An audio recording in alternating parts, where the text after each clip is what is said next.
Blue collar, white collar, black professors, white scholars, politicians, Dalai Lamas. Everybody in the whole wide world need hope if I be honest. I'm in that number. Hey, good day. Welcome to another episode of Rob Report. I'm your host, Robert Bob TV Brown. How you doing today? I am humbled. I am very humbled. In about a month, we've jumped over to close to 5,000 subscribers in 1 month. 1 month. That is incredible. I wish that could keep going, but I know there's high peaks and valley. I mean, I know this is like a terrain. You go up high and go down low, and you plateau, and you might go high and go low. So I understand this is how it is. I'm going to do my best to make good, decent content, do my commentary. I want to try to do my commentary a little different from most people. I'll shout out to people who I know and love, you know, like Tim Black, Nico House, Jamal Thomas, LB the Realist, my homeboys out there, and I can go on and on to different people out there. And there's a new young lady, I can't think of her name, Kim, I think Kim Weatherson or something like that. You ought to go check out our podcast. It is very good.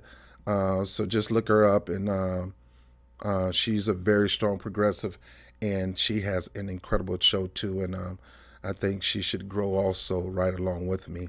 Very beautiful, bright young lady. And so let me get into this. Let me stop. Tulsi Gabbard. We just did a video about Tulsi Gabbard, and we talked about how MSNBC put out this horrible article trying to claim the Russian propagandists are trying to push her campaign.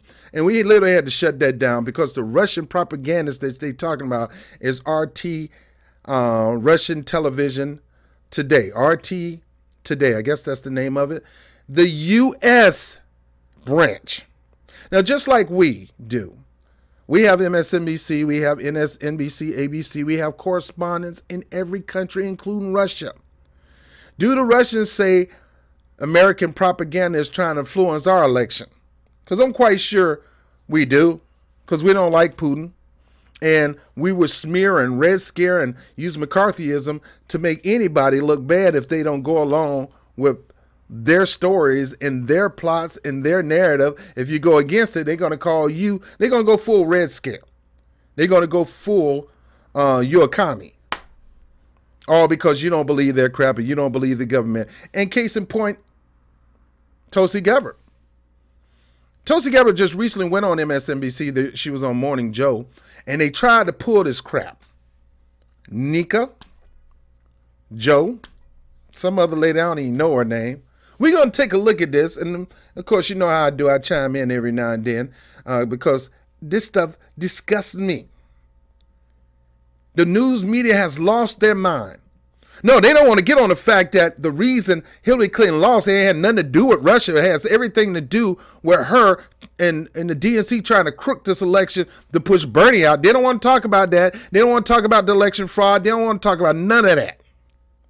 They don't want to talk about how the Democratic Party interfered in the U.S. election. They don't want to call them out. They want to mention. Even Bernie don't mention it. And that's why I am ticked off with Bernie. And he lost a lot of my grit and support. You talking about a person that was for Bernie. My name is Robert Bob TV. Originally, Bob T stand for Bernie or Buzz TV. I was willing to go all the way with Bernie Sanders, independent, hoping that he joined Jill Stein ticket and just shake things up. Because he had the juice to win. He had most of the Democrats, half the Democrats. He had a majority of the independents. He had some Republicans. He had the juice to win, but Jeff Weaver talked him down and killed the revolution. He should have just fired Jeff Weaver and moved on and had a real revolution, but he didn't. But one person who stood with integrity in this whole thing is Tulsi Gabbard. I'm talking about within the Democratic Party, because I already told you I'm an independent, and I voted green and look like I'm going to vote green again. I love Jill Stein, and she's still consistent to this day. And they want to smear me as a Putin puppet because I want to support her. They're going to try to say, oh, she was at this dinner with Vladimir Putin. It's a peace summit, you idiot. A peace summit. And I don't know what the deal why people think that Americans cannot be friends with Russians. Most Russians has nothing to do with the Russian government. They don't even agree with their Russian government on majority of things. Just like most Americans like me do not agree with the U.S. propaganda and the U.S. narrative that they're pushing right now. I don't agree with it. I don't believe the CIA, the FBI, and the alphabet boys. They lie, they scheme, they connive just like any other organization. Integrity in government is almost unheard of. It's very refreshing when you find people of integrity, or at least the closest thing to it. We all fall short. We all mess up. We all have our integrity tampered with our own actions. Hillary Clinton was way off. Is nowhere near a woman of integrity. The Democratic Party, majority of them are not an integrity organization. Ain't no way they are. And to try to run in it is sometimes suicide. Yet at the same time, the Republican like integrity. Donald Trump definitely lack integrity. He is not an honest man. I've been knowing about Trump before he even opened his mouth. Before he even got on The Apprentice, I've been checking Donald Trump out. New Yorkers know what the deal is with Trump, real New Yorkers. Tulsi Gabbard goes on MSNBC with Morning Joe and Mika and some other lady and some other dude that I don't know. And boy, they start slamming her with this Assad apologist, Russian bots and all this kind of crap. And I was so proud of her smacking it right back in their face. Now we're going to watch this. I'm going to chime in every now and then to say something, but we're going to go through this whole entire video. Watch this.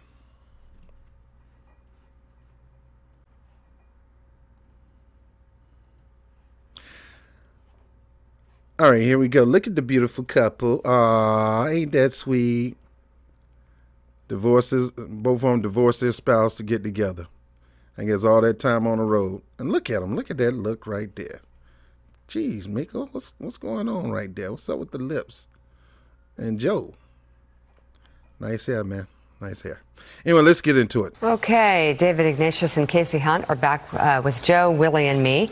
Joining the table, Democratic presidential candidate Congresswoman Tulsi Gabbard of Hawaii. Would you like to welcome back to the show? Good to have you. Just taking a first of all, yeah, we'll start on that. What was all right? Now, first of all, right then, cold opening, very cold opening. Let Kamala Harris come over there, the super cop, the David Clark of the Democratic Party. Man, they gonna be slobbering all over her. Let's keep going. What's he talking about in terms of his relationship with the leader of North Korea? Well, first, let me say that I think there is no one in the country more than the people in Hawaii who understand the seriousness of the threat coming from North Korea. It was just over a year ago that we had a missile alert that came across the phones of everyone in Hawaii. That's right. Saying a ballistic missile is headed your way, take shelter. And we had families, piling their kids into the car, driving to a cave to try to find shelter. A father who was lowering his daughter down a manhole cover to try to keep her safe, knowing that there were just minutes to live. So the seriousness of this threat from North Korea, the seriousness of the reality that we are at a greater risk of a nuclear catastrophe today than ever before is very real. President Trump, I think, should continue to pursue negotiations with North Korea to denuclearize the Korean Peninsula. However, he's also got to recognize that things like pulling out of the Iran nuclear deal make it less likely that Kim Jong-un or North Korea will take him at his word when he says that our deal will matter. Now, let's stop there. She has a point right there. Just think about it. You're trying to say you're making these deals with Kim Jong-un and that you're going to have a treaty. You're going to denuclearize North Korea. We probably ain't denuclearizing jack. We always ask people to do stuff, but we don't do it. But let's say this happened. You denuclearize, North Korea denuclearize. Thanks to Dennis Rodman, who is the silent partner in this thing.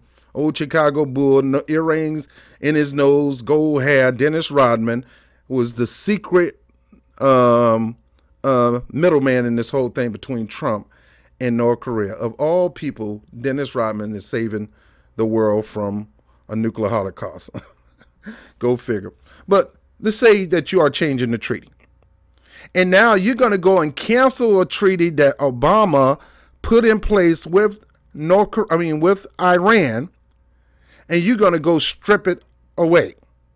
What kind of example does that make? How can somebody trust you because he's looking at that? So even though he may say he denuclearizing things, if he's smart,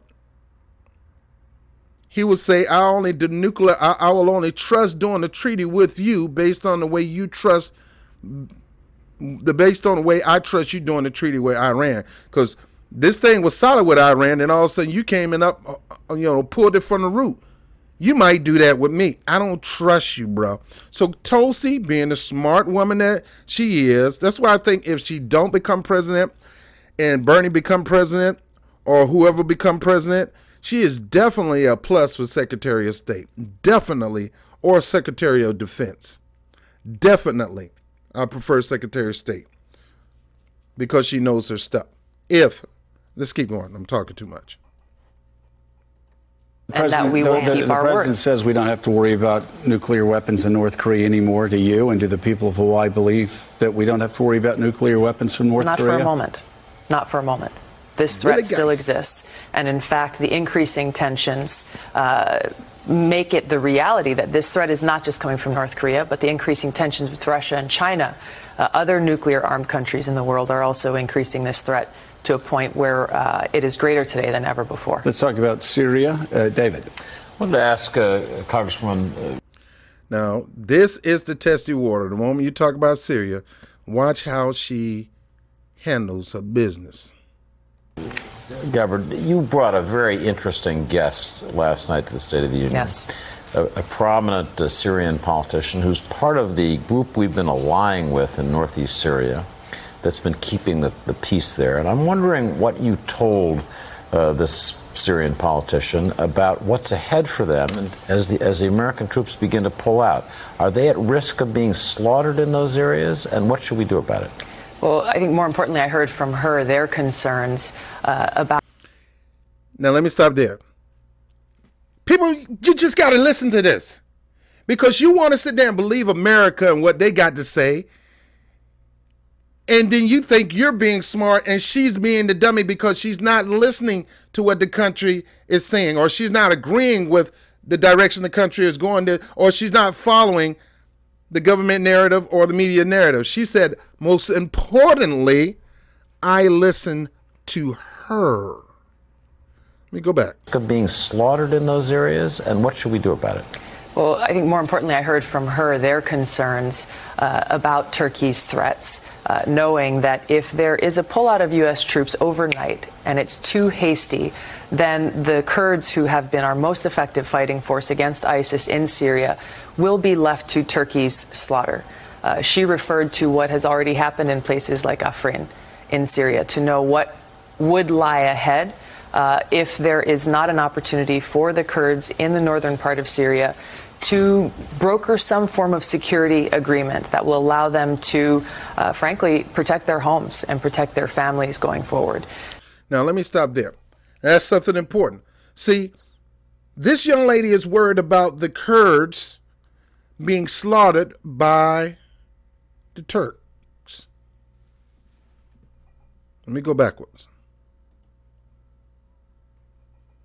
Broker some form of security agreement that will allow the most effective fighting force against ISIS in Syria will be left to Turkey's slaughter. She referred to what. See, a lot of the slaughters that were blamed on Assad had hints of evidence of the Turks doing this. Not saying it was the Turks, but there was hints of evidence. Now, I'm not going to go into that, but she saw that. Our government knows that. A lot of time we've been helping the Turks. It's a quagmire. It's complicated. We can go into it, but I'm not the foreign policy expert. She has been on the ground, so I'm believing her. Why would I believe our government when they're working on both sides, stirring the pot between both the opposition, ISIS, and trying to push back against Assad, who is being backed by Russia? Why would I believe them when their CIA is working with one rebel and another government agency from the United States is working with another one? Yeah, she's saying she's hearing from the people of the ground of the concern, and if the we need to have some kind of deal where the Kurds can, you know, where we can broker a deal to protect these people once the troops are out. What has already happened in places like Afrin in Syria, to know what would lie ahead if there is not an opportunity for the Kurds in the northern part of Syria to broker some form of security agreement that will allow them to, frankly, protect their homes and protect their families going forward. She also said, we never expected the United States to keep soldiers there forever. They always knew it would be a temporary situation focused on fighting against ISIS. All she's saying is, give us the space to be able to make sure that we are able to secure ourselves before the United States pulls out all of our troops. Did she ask you why? Now, great point. She's saying, before you leave out, let us try to build our own protection, see how it works, and if it works well without you, then you can gradually pull out. Don't do a whole 100% pull out. Don't pull out too fast. That's what she told me last night. No, let me stop that. Don't pull out too fast. Let us build our forces up. Let us build our defense up. And let us try to do this on our own with you being a watchful eye. And if we're successful, then you can gradually pull out. This is what she's saying. Now, like I said, the Turks on the ground there are sometimes suspect. Yeah, I understand Syria. Syria has always been a secular country. It has multiple religions in it. It's not a 100%, even though it's green and it has the moon and star. Yes, it's a Islamic state, so to speak, but it allows different faiths to coexist. They have a culture. They have a little bit of a Western culture there. They're not like some other parts of the Middle East where it's strictly a real radical Islamic stronghold, you know, like Afghanistan, right now Iraq, like right now how ISIS have took over Libya.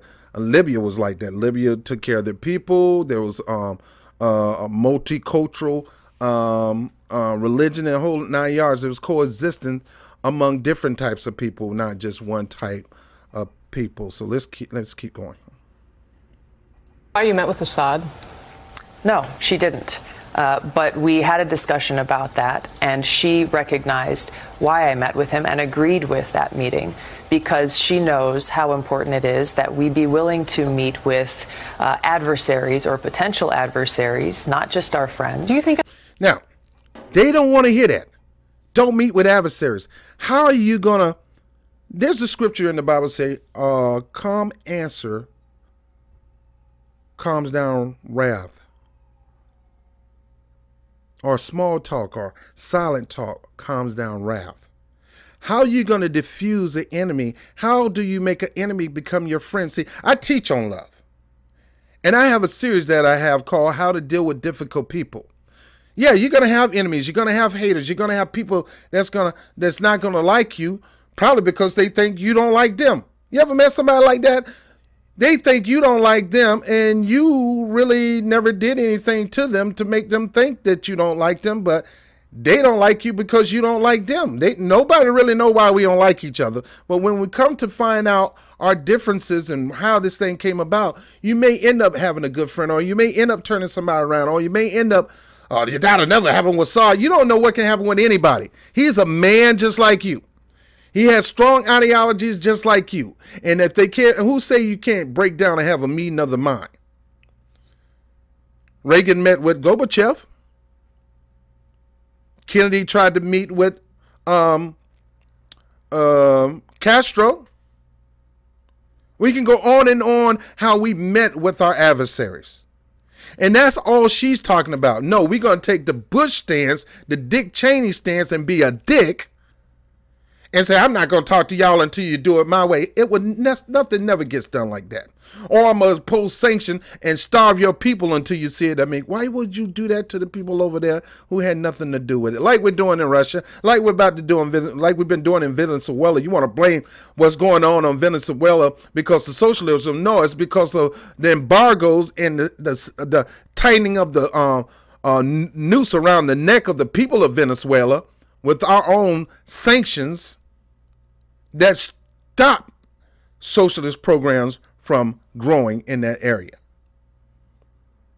We tried to do that in Libya, but Gaddafi wasn't having that. His people started to prosper. So what we do, we go kill the man. Now the place is in chaos. Now I'm getting off subject. Let me get back to this. If we are serious about the pursuit of peace. Do you think Assad is our enemy? Assad is not the enemy of the United States because Syria does not pose a direct threat to the United States. Now let's stop there.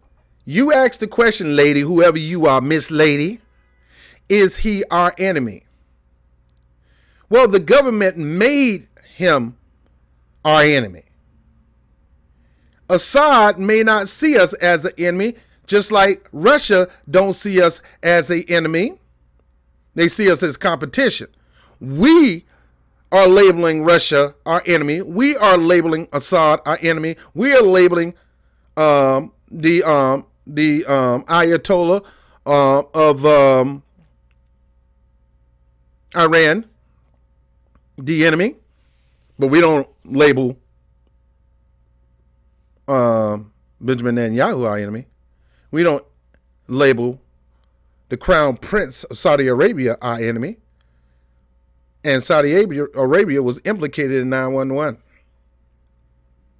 But we don't label them. We're going to label Assad an enemy who done nothing to the United States. And Tulsi is right. He has not posed a threat to us, but he bombed his own people. And if he did, that is horrible. But there's still questions to open on some of these so-called bombing and where it really came from. Let me keep going. What do you say to Democratic voters who watched you go over there, and what do you say to military members who have been deployed repeatedly in Syria, pushing back against Assad? People who have been deployed to Syria have been there focused on their mission, which has been to defeat ISIS. Our troops have not gone to Syria. Let me go back. Back. Mika, Joe, Miss Lady, Willie Geist, have you been to Syria? Have you gone to the ground? Anderson Cooper used to go and hit the ground and everything. He don't even do that no more. Have you been on the ground to talk to those people? Have you been on the ground to do your own investigation? How if you look at the shrapnel, a lot of that shrapnel either have something from Turkey or something from the United States. How the chlorine attack, where it came from. Have you been there to do an investigation? Because our government may have you think they did an investigation. They haven't been there. They haven't done anything. All they saying is this man did it. And you need to start demanding proof and stop believing it. Even though the man may be our enemy, a lot of things don't have to be put on that person. Now people say, Rob, yo, Assad apologist. Man, I don't give a crap about no Assad, no Trump, none of these, Morning Joe, none of them. I don't give a crap about none of them, but I do want to be truthful. And I don't buy into crap just because you say it. Don't tell me. Don't say it. Show me. Show me. Show me how Trump was influenced by Russia. Show me how Trump didn't work the strategy to win the states. Show me how Russia hacked the election booths and all of a sudden Trump got enough votes to win. Trump didn't even win based on votes. Hillary won based on votes. Trump won because he knew how to campaign in areas that needed to be won. Anyway, let me get back on this thing. I'm sorry. I'm sorry. Yet another costly, destructive regime change war. And many troops I hear from express frustration at the fact that our country continues to wage senseless, costly regime change wars, followed by nation-building missions, leading to situations like we see in Afghanistan.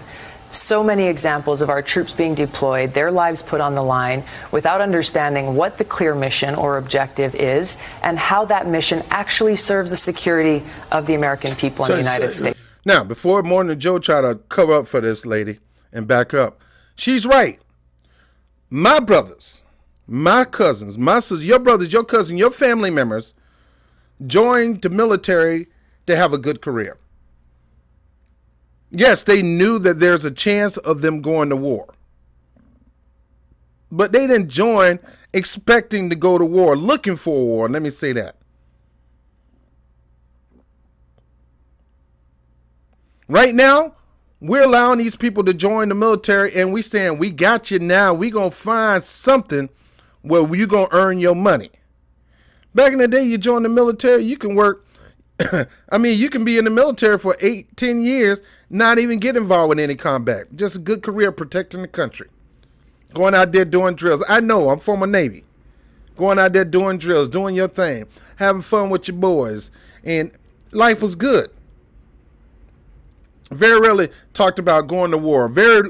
Right now, our government, because they got all these big contracts with Raytheon and Northrop Grumman and all these people, they got them. And right now they got all this money, $70 billion, $700 billion, I believe, from the government, our tax dollars, going to the military complex. They feel it's justified for us to spend this money. So let's go looking for a war, man. Let's looking to start a fight. You ever met those people who always want to fight somebody? They're the ones that get their behind beat all the time. Always looking for a fight. Taking our tax dollars, looking for a fight.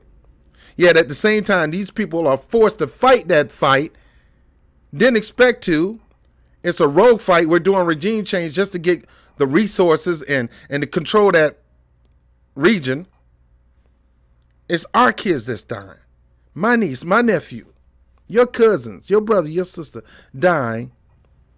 Number one, they're taking your loved ones away from you, and they're using your tax dollars instead of reinvesting it back into your community. They're using it to justify looking for a war in all the wrong places. So she's right on this.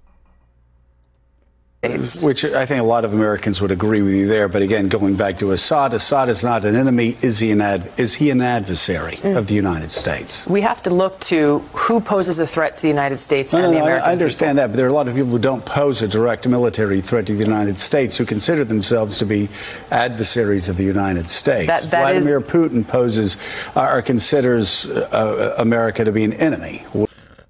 Now, that is not true. Now, Vladimir Putin had a documentary on, I think it was on Netflix. It's a 3-part documentary series. Get a chance to take a look at it. Vladimir Putin himself said, I do not consider America my enemy. I want America to be friends with me. Russia is not communist no more. They don't practice communism. They don't practice socialism. They practice capitalism. They want to be more like America. They're copying in America. It's going to take a while. They're just doing this stuff. For Vladimir, for you to say that, Joe, when that man, how you going to put words in that man's mouth when that man said, no, I don't see America as my enemy, but I see there's people within the American government that has made me their enemy, and I didn't make them my enemy. Some of them I may consider my enemy because they're trying to get me. It's like, consider Hillary Clinton an enemy because she was talking about drone striking him, Julian Assange. So, Joe, you're lying, man. Stop lying. The hair look good. The makeup look good, man, but you lying, dude, because he don't consider us an enemy. And you can, adversary means somebody that's against you. Just because we may be against them don't mean they're against us. Now, I don't know. I'm not, I live in the United States. I got people who think I'm against them, and I'm nowhere near against them.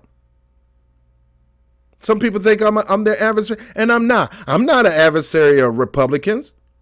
I love all people. And I know Republicans going through the same struggle I'm going. I'm talking about Republican voters. I'm not talking about those nutcases in Washington, D.C. Let me keep going. We consider Russia to be an adversary. I'm just asking you, do you consider Assad to be an adversary of the United States? When I look at whether it's Syria. You see how they look? I want to see what you got to say. Say it, Tulsi. Or Turkey or Russia or China or other countries in the world, I look at what are their interests and are their interests counter to our interests. So what would you say he is? to the United States. If you cannot say that he's an adversary or an enemy. So now, here's Mika trying to trap him. What would you consider Assad if he's not an enemy? What do you consider him? Or an adversary? What could he see? What do you consider him? A man running his country. And if he step up to us, we're going to shut him down. That's it. That man running his country, if he going to step up against us, oppose the interest to us, we're going to shut his behind him. Right now, he is not posing the interest to us. What is Assad to the U.S.? What is the word? You can describe it however you want to describe it. I want to know how you describe it. My point is... See, they're trying to get her, they're trying to put words. This is what I like about Tulsi. It's like, come on now. You ain't going to get me on that. You ain't going to get me to go down that path. You're not going to trap me up, and you're not going to try to get me to say either or. You could call it whatever you want. You tell it, Tulsi. That whether it is Syria or any of these other countries, we need to look at how their interests are counter to or aligned with ours. Are Assad's interests aligned with ours? What are Assad's interests? Assad seems interested in the slaughter primarily of his own people, in part. I mean, now, what evidence do you got about that? Because had he been really wanting to slaughter his own people, he would have slaughtered his own people. Hey, we got a governor in Michigan that's in the interest of slaughtering his own people with tainted water, taking his sweet time about fixing that situation. It's still not fixed yet. We got a government that send troops into wars that have nothing to do with us, pose no threat, and these men are getting slaughtered. Who is you anyway? Who is this lady? How does that line up? Survival, yes. Exactly. Well, he also and he seems to be willing to go to great ends to do that. He also uses weapons of mass destruction on his adversary as well. We can talk about all these things. My point here is... Is it important to talk about these things? That he uses chemical weapons on his own people? Of course. It's important to talk about... Joe, stop it, man. You just bought into a government narrative, and you haven't done the investigation yourself. You, MSNBC, got the power to go down there and have not done an investigation to see if there's other people that's in that area that could be doing some of these things too. About how our military is being used, what it is costing them, what it is costing the American people, and whether or not those missions, those objectives serve the security of the United States and the American people. I want to ask you just a final question, Congresswoman. Your comments sound to me very much... Now, you see right there, it says yes. 15 months. Oh, I'm sorry. It says yes, I am skeptical. For president, and to bring those values of service before self, of respect. And most of us here at the table, I think it's safe to say, can. We feel strong, focus... Not at all. But again, this goes back to how are we making these decisions? The many leaders in Congress, and even exacerbated by Trump pulling out of the INF treaty, these are where the American people have frustration. Not fight endless wars. And I'm wondering whether in your... aligned with ours? What are Assad's interests? Assad seems interested in the slaughter primarily of his own people, in part. I mean, how does that line up? Survival, yes. Exactly. Well, he also and he seems to be willing to go to great ends to do that. He also uses weapons of mass destruction on his adversary as well. We can talk about all these things. My point here is... Is it important to talk about these things? That he uses chemical weapons on his own people? Of course. It's important to talk about how our military is being used, what it is costing them, what it is costing the American people, and whether or not those missions, those objectives serve the security of the United States and the American people. I want to ask you just a final question, Congresswoman. Your comments sound to me very much like a line in the president's speech last night where he said, great powers do not fight endless wars.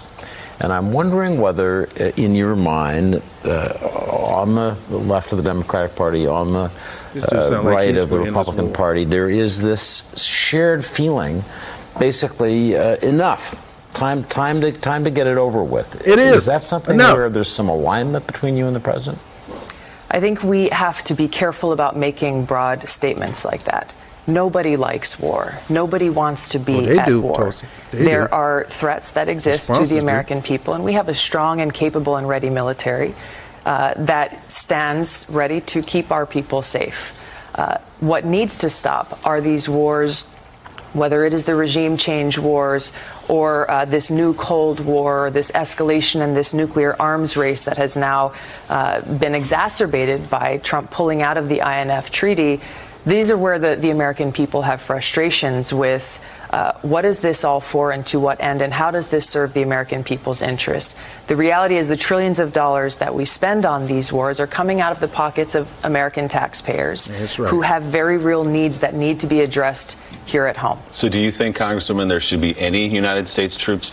Let me stop there. She said something. This the bottom line, Joe, and all you neocons and your neoliberals who work for these organizations that paying your paychecks 30,000 plus. It's the taxpayers' money that is going to fund the stuff that the taxpayers never gave you the authority to use their money for, when they need that money here to lift them up. And I'm glad she's keeping that in mind. Call her what she want, Putin puppet, whatever.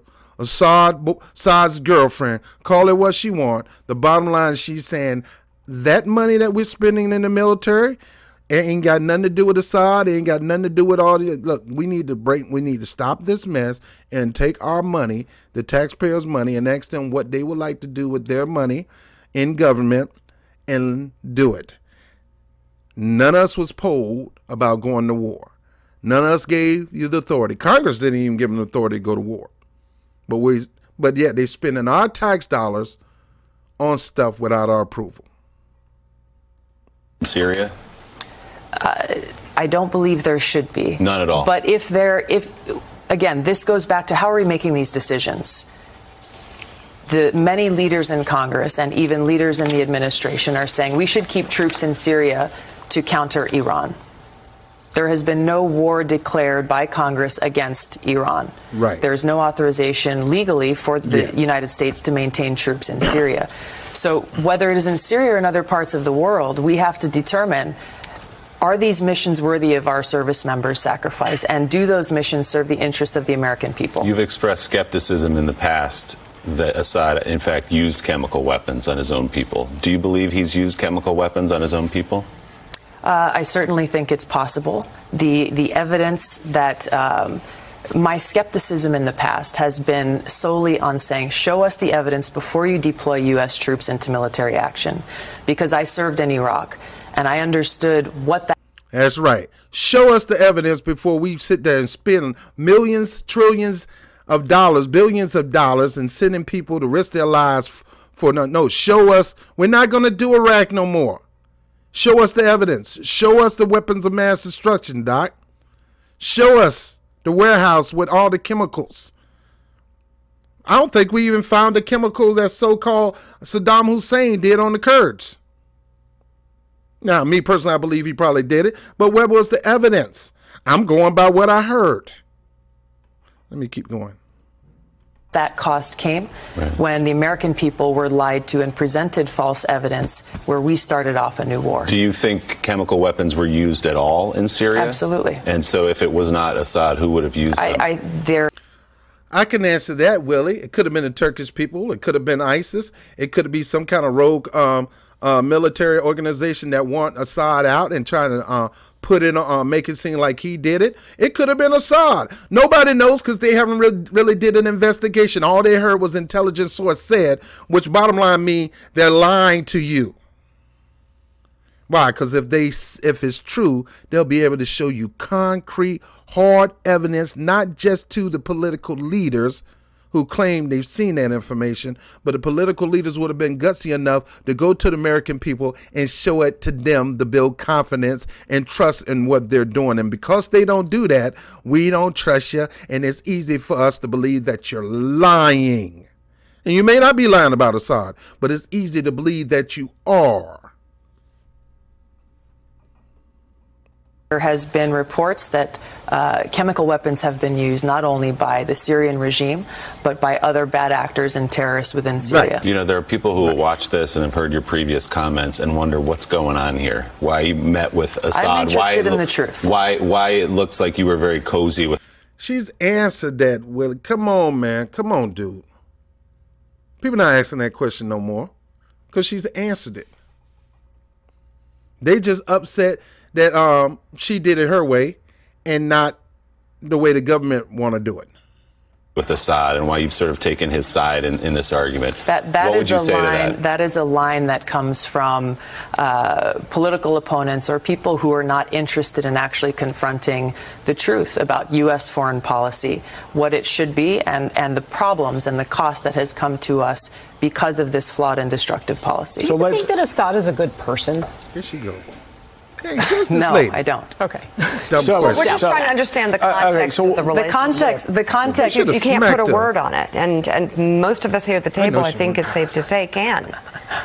The focus and the context is, how are our troops being used to serve the interests of the United States? So let's move from Assad. As much as we would like this to be the Assad variety hour and talk about this for an hour or two, let's expand beyond that and talk about your presidential campaign and ask you the question we ask everybody who's running for president, all 427 Democrats who are running for president of the United States. Why are you running for president? Because Washington and this president is filled with self-serving interests and corporate greed, and the American people are suffering. As a soldier, I took an oath to serve our country. And like all service members, those values and those principles of putting service before self are what is motivating me, are what is driving me to run for president and to bring those values of service before self, of respect and integrity and honor back to the White House. As a former congressman, I always flinched when somebody would start a sentence by saying, your hometown paper. But I'm going to say this to you. Oh, boy. I always hated that line. When a sentence started that way, it never ended well. But your hometown paper said that you should focus on your job and talked about your campaign, presidential campaign, being in disarray. How would you respond to your hometown paper? I'm grateful to the people of Hawaii who have elected me now, over 4 elections in Hawaii. With nearly 80% of the vote, and so their trust and their confidence in me. I don't care what y'all say. What I'm doing to serve them is something that I very much appreciate. Who do you consider to be the front runners in the Democratic Party right now? Who are you going to have to beat? Who are the candidates to beat if you're going to win the nomination? There's a lot of people who are offering to serve. I'm focused on my own campaign and delivering my own message to the American people and my offering to serve them. Any idea why David Duke came out and supported you? No, I think his... Any idea why David Duke supports you? Maybe because she's anti-war. Maybe she is for putting the money back, tax money back into the community. Even a racist can have that kind of, could be for that, man.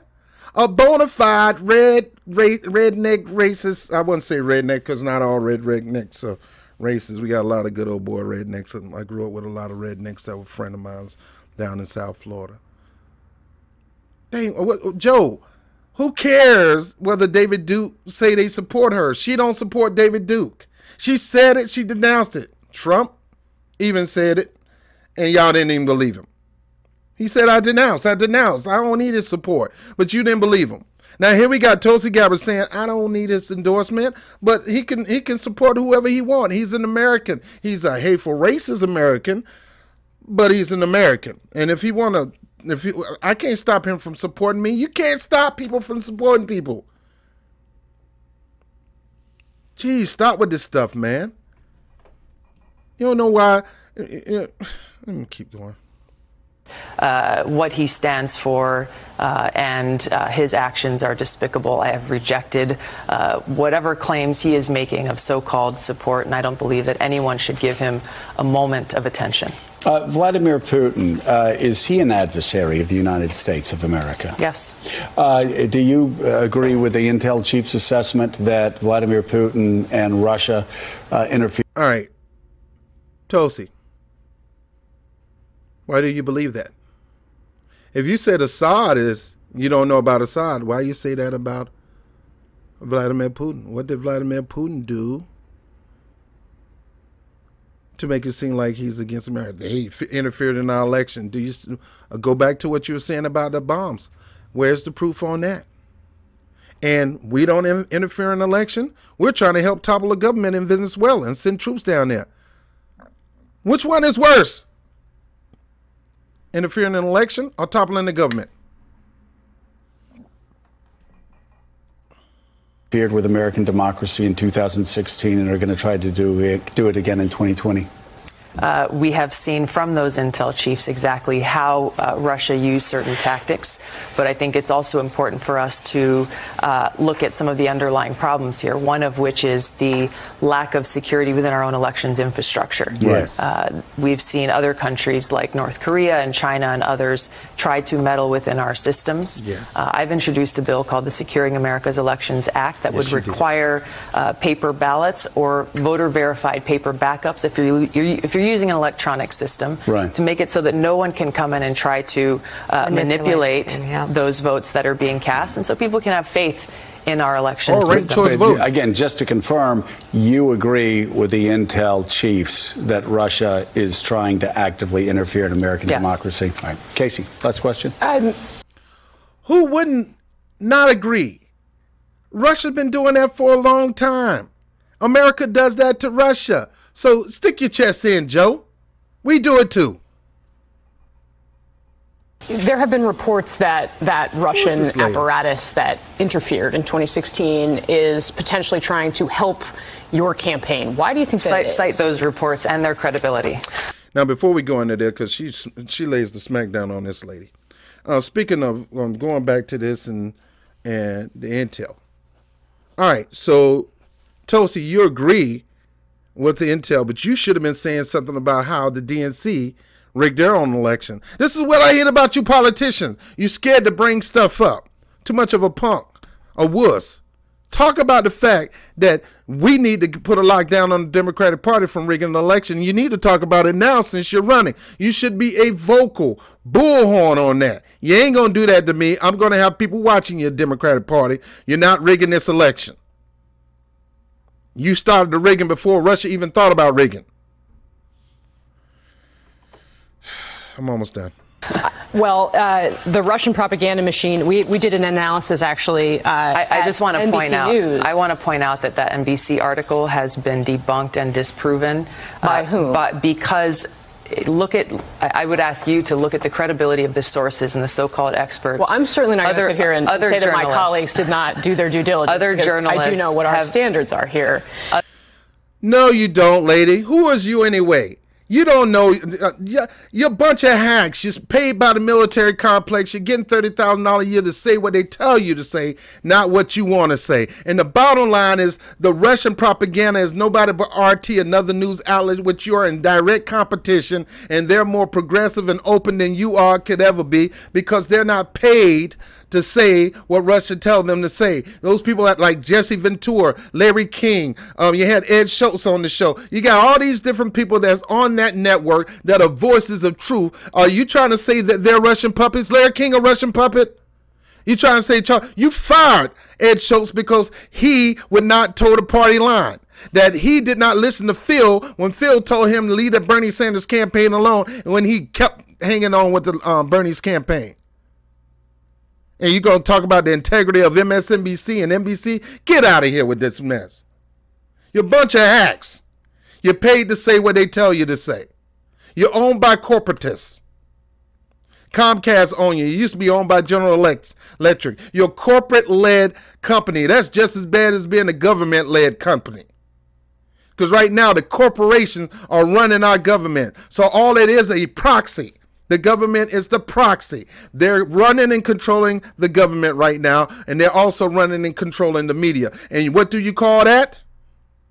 See, Mussolini said fascism is when the corporations take over. Corporations taking over the country with these lobbyists, and they're taking over the media. And that's what you guys are, MSNBC. You're being ran by the corporation, and the corporation don't let you be free in spirit with your investigation. If you were free in spirit investigation, your butt would have been down on the ground in Syria and all these other places. You got the nerves to mark her.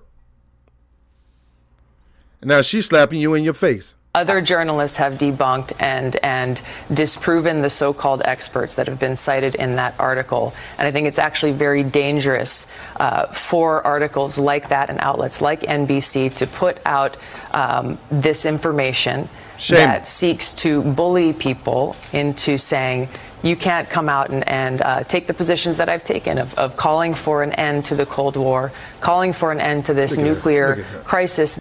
In your face. In your face. What's wrong with your eye? In your face. Now I read that article. The article was basically talking about RT talking about how Gabbard represents the non-intervention. Russia don't want to go to war. The only people that really looking to go to war is the United States, because we're trying to go to war with everybody.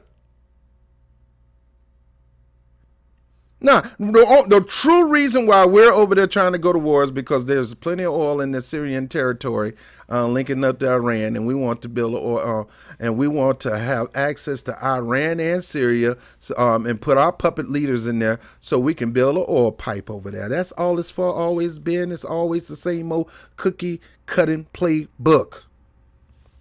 Look at her trying to act like she interested in what she's saying. Nah, she cutting you down to slices, baby girl. That we are facing. Otherwise, you're going to be smeared as someone who is a subject of Russian propaganda. So you're essentially saying that you do not think that Russians are helping you at all, and that, in fact, any reporting to that effect is bull. Let's say Russia is helping. What's wrong with that? Russia can't have a preferred candidate? Now, they can't be hacking and manipulating the system to push their preferred candidate to the top like the DNC did, because they're the kings of that. But Russia can have their preferred choice. Canada can have their preferred choice on who they want to be the president. Who said they can't do that? What's wrong with a Russian saying, I like Tulsi Gabbard?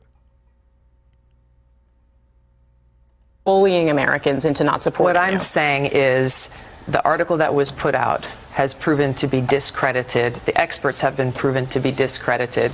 The American people deserve the truth, and they deserve to know exactly what's happening, and to make sure that whether it's me or other candidates who are running for president are not immediately attempted to be discredited simply because of the message that we're delivering. So since we're on the topic of Russia, and since it's 2019, I have to ask you, have you met with any Russians over the past several years? And are you currently trying to build a building in Moscow?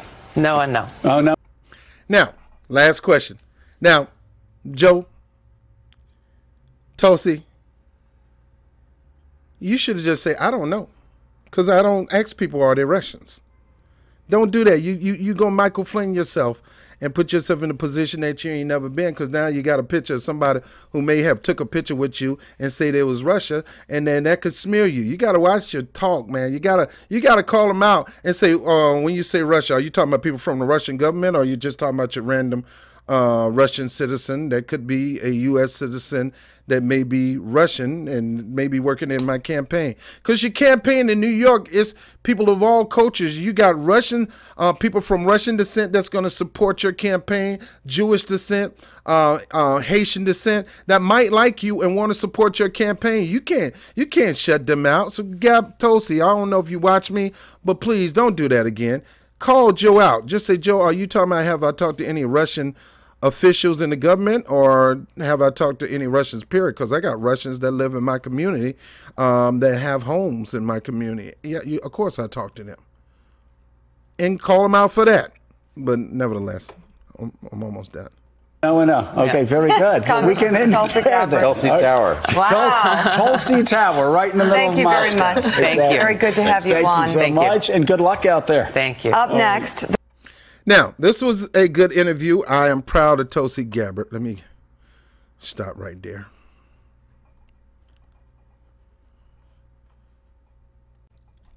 Now, this was an excellent interview for Tulsi Gabbard. She stood her ground. She looked him in the eye and said, get out of here with that mess. That stuff been debunked. Get out of my face with that. Who is you anyway, lady? What's your name? And I'll pimp slap. I'll smack your behind. Ask me that dumb question. Because I thought she was going to smack her a couple of times. And they tried their best to get her, man. This lady right here, man, don't let the beauty fool you. She's smart. Now, again, I'm gonna just tell you what I'm doing this year. I'm going through every candidate. The next person I'm going through is Marianne Williamson, who is a very interesting candidate. I've read her books and listened to her tape, her TED Talk. She's incredible speaker, incredible fire, and to know her on a political activist end, most people don't know that, but I know a little bit about that, and she's excellent. She's running for president, and I think she would be a valuable president, but nobody never looked at her as the politician. They always looked at her as the self-help guru, the personal development queen, who helped out a lot of people. But Tulsi Gabbard, she held her own in this interview. I look forward to her holding her own in more interviews. I can't wait till she go toe-to-toe with people like The View, or toe-to-toe with people like AM Joy and whatever her name. She impressed me. And good job, Tulsi Gabbard. Get in their face, continue to get in their face, continue to cut them down, cut them off, or whatever. Don't let them try to paint you into nothing. You do your thing. I'm proud of you in this particular interview. Now, Robert, are you a sucker for Tulsi Gabbard? Nope. I don't suck up to anybody, but I give credit where credit is due, and that was a good interview. I'm going to be talking about the Green Party and Jill Stein and their platform, and I'm going to talk about I'm going to be talking about a lot of candidates out here, because you need to understand that there's not just two choices, that there's multiple choices, and you need to get educated on them. Whether you vote for them or not, that's up to you, but I don't want you to slut vote, and I'm going to be doing a series about slut voting. I don't want you to just go in there voting for people who you don't have no understanding of who they are, what they do, what they've done in the past, what they're doing now, and what they may do in the future. Get to know your candidate and don't be a slut voter.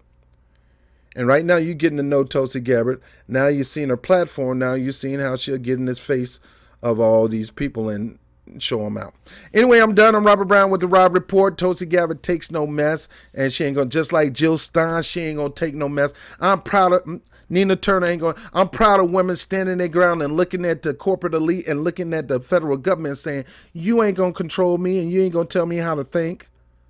I'm my own person, and I care about not just myself and my family, but I care about the American people more than I care about your funky government. I'm Robert Brown with the Rob Report. I'll holler at you later. Peace.